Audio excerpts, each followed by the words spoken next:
lovely people, welcome back to the Farm of Freeward, and today I want to show you a little bit of the job that we've been working on out here on our fence. We've got timeless fence braces going in here up at the front. It's a little windy, so I do apologize. So we're going to walk over here and show you the first brace. Connects over here to our north pasture. I left a little gap there in case we wanted a man gate. What I'll do here is I'll just build this out. So this is about 18 inches, 24 inches at the most. I'm gonna build that out with some 2x8s or something. I might just put in a little section of cattle panel or hog panel or something, probably cattle panel there, 52 inches or 50 inches tall. And this is the first brace here though. So we got that set. And then I ran a line here all the way down from our north pasture all the way across the front of our property here. I strung it up across the driveway, strung it real low. Those two braces are 20 feet apart, so I'm going to put two 10-foot gates over there. Let's close that off. Then from this brace all the way down there, got another corner brace. What you saw back up at the driveway were two Super H braces. What you're looking at right here are two classic H braces, and this one right here has an H post attached to the end of it. That is a separate H post attached right to the end of that H brace on the left side. Walking down this line, you're going to see a corner brace down here. These are two classic H braces attached at the corner to make a classic H corner brace. These are the timeless fence system manufactured classic H braces. They can be configured into corners, they can be configured into right angle corners as well as acute or oblique corners. All of my corners are square, so we're just using the classic 90-degree corner. Nothing crazy, nothing special. However, people do put these together with hinges when they need to configure them in that oblique or acute angle. I've got these three wood posts here that I'm going to actually set. On this flag is going to be the corner, and this corner is going to extend from here back up to the road where you saw those two H braces, and then it's going to go this way over to where you see the little lean-to there. So on this side of the flag where I'm standing is going to be the south pasture, and then on this side up inside the corner, this is going to be the residential pasture, part of the residential pasture. So the residential pasture is actually going to be fairly large when you include the yard around the house, the yard up in front of the machine shed, and then this little square that I'm standing in right here. I wanted a direct comparison between wood posts and the timeless fence system braces. So wood braces, timeless fence system braces, just to show the difference, to show on one demo plot what it requires. Woo! Light keeps changing on us here, but what it requires to set this up like so. Hey Bjorn, how you doing, buddy? You good, piggy? Hello there, Ragnar. Are you a good boy? Yes, good boy. So I set these posts a day ago, and they're already good and sturdy, but as soon as I get that H brace across them, we're gonna be golden. This thing is not going to move. Now I got these two braces as well set. So that one there, and then of course this one here. And I need to finish tamping these down. Woo! It is windy out here still. All right, let me try this. Keep my hat from coming off. So I need to tamp these down more. Now this one's a little sturdier than the one over here. So I just gotta find some more fill dirt to fill those in more. They're pretty sturdy as they stand right now. One more quick update here. We got our meat birds out here on pasture. I got two of the 4 tractors up and running. So we've got about 33 birds in each. I need to get one more up and running because the max number I want in any one of these is 25. Since we can disperse them between 3 tractors, might as well make it even between the 3. So we've got 66 birds. We're just gonna split them up. We'll do, what, 22 birds per tractor. And then they'll have all the room that they'd ever want. 25 birds, 30 birds is the max in these, but these guys are still small, so a couple of days isn't gonna hurt them to be in here. We'll get this other tractor up and running.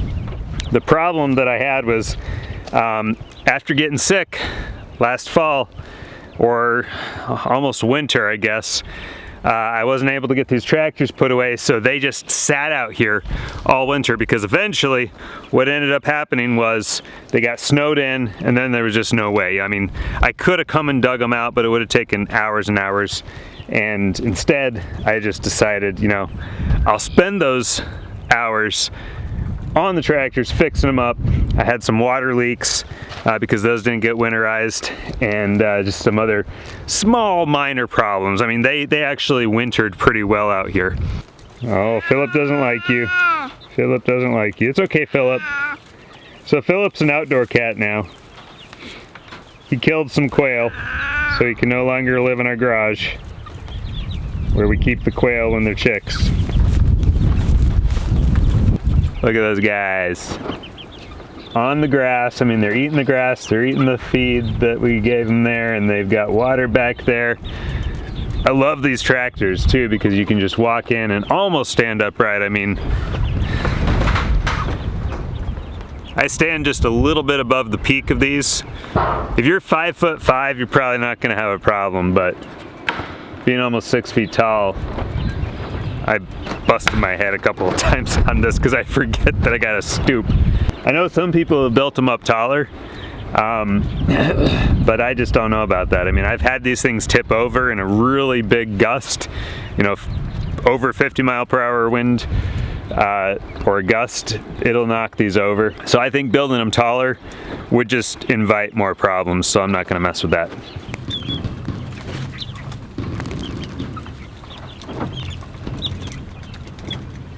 And I suppose you guys probably haven't seen the update to the quail, what are we calling it now? I don't know. The quail room in our barn. So we should probably head in there and I'll show you the quail.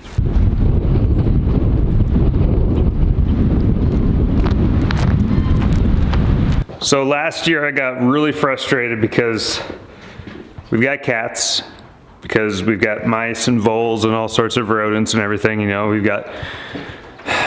we want the cats to take care of the pests, because otherwise we just have an infestation of rodents, especially with all the feed out there. So here's a quail. They're inside now, this framed in with a door, nice door there, really smooth. I'm not great at doors, so I'm actually really proud of this. I guess I'm getting better. I guess you could say I'm getting better. I'm learning some tricks, like, of course, pre-drilling the holes for the hinges before you put the screws in, so that you get them exactly where you want them, so that the hinges are straight. But the door here, swinging open and shut, really smooth. And I put a spring-loaded hinge at the bottom so that it always shuts. I gotta tighten up the spring a little bit so it swings a little, closed a little harder. But got a simple lock here, just a swivel lock. So nothing fancy. It goes up, it goes down, it locks the door so the door can't open. Everything is caged in with chicken wire all the way around. Well, not against the wall, of course, but the framed in wall, open wall here. And then, of course, alongside here, the livestock stall wall. We got that set with chicken wire. And check out this door handle. This was really fun. I just carved a little door handle. Nice little door handle. Works out really well. The reason that we did this is because when these guys are in the quail cage, let's use this as an example. So this is one with a door attached. The feed tray goes right here, so they actually stick their head out through these slots to eat from the tray. So cats will come along and they'll actually grab the head of the quail when they stick their head out through the slot to eat, and they'll rip the head off the quail. So that's of course no good. We can't be having our quail losing their heads because then they stop laying eggs for some reason. It's really weird, I know. And they stop breeding, which is the entire reason we have the quail, to breed, to propagate, so that we can then incubate their eggs, raise the young for more quail, more eggs. Tell you what, these are the fastest reproducing animal that I know of that puts a little bit of weight on. I mean, a full-grown quail weighs on average half a pound. They can weigh a little less, they can weigh a little more. The jumbos can weigh almost a whole pound. Almost, I say. Not quite, but I don't have any jumbos here that I know of. Once the quail move out of this, once I get the quail cages set up, this was another problem because I was sick. I didn't get these winterized either, so all the waterers in them were busted. All the waterers froze and broke, and they were no longer sealing up. I tried fixing them. I tried using gaskets to seal them up. Didn't matter. They were busted. The PVC was cracked. All sorts of problems. So I got new waterers. They just came in. I'm gonna get those installed, and then we'll get the quail in there, which will make it really nice for the egg laying. They just have these little rollouts here where they lay the eggs and the eggs roll out. We've never had a problem with them cracking. I really like these hatching time quail cages for the egg laying. They're awesome. No complaints. Well, here's a complaint. They're expensive. But at the time, the choice was spend a lot of time building a quail cage or work my job, use the money from my job to buy a quail cage that I then just had to set up when it came in. We just got an egg. Nice. I mean, yeah, it's still actually kind of warm. I don't think it laid it when we were in here, but probably just before. Oh my goodness, and two more. Would you look at that? They're already laying, guys. So it won't be long. We've actually got a tray with about 14 eggs in it. We're trying to get a few dozen eggs to hatch to add more to our covey here. All right, so we got 4 eggs out here right now. We're doing everything we can to increase our quail population as quickly as we can. We want to do it smart. We want to make sure that they are healthy and that we're breeding them well, but we're trying to do this as quickly as we can to produce good, strong, healthy quail. They're all loving life out here in the grow out pens, and they're going to be loving it even more once we get them into their egg rollout breeder towers. The most important thing is this room that I built here is going to keep them safe. And then on the other side, I haven't fully determined what we're going to do on the other side. I think what we're going to end up doing is we're going to put our chickens on the other side, which means I need to build out another wall over here. So just like I've got this wall right here, I need to build out another wall in the space over here where this gate is. So right where that gate closes and connects up over here, I need to build out a wall. Goes from the base of the gate there to that post there. And then this would be where we keep our chickens over, well, this would be their giant chicken coop basically. And then we have 2 doors, one there, and whoop, we got 1 door there and 1 door there. 2 doors that would allow the chickens to go out, to forage, to get fresh air and all that. But I don't know. The alternative is to basically keep them where they are right now in the old hog house. and build that out as a chicken coop. And that might actually be the better way to do it. I just haven't decided yet. See, down the road, we would like to maybe get a cow. And this would be the only viable place for that cow.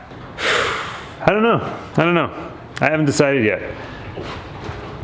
I still gotta think about it, but I need to decide quickly because I've got basically 1 month before these birds start laying.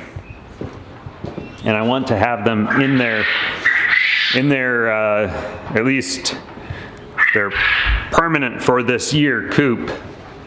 They're permanent for this year shelter, dwelling place, laying place. I want to have them in here, if it's going to be in here or over there, an established setup over there before they start laying, preferably about 3 weeks before they start laying, just so they can get completely used to it. Thank you for joining us for another update at the farm, and we look forward to seeing you next time. Until then, everybody stay safe, take care, hug somebody, God bless you. Everything's going to be okay. Peace.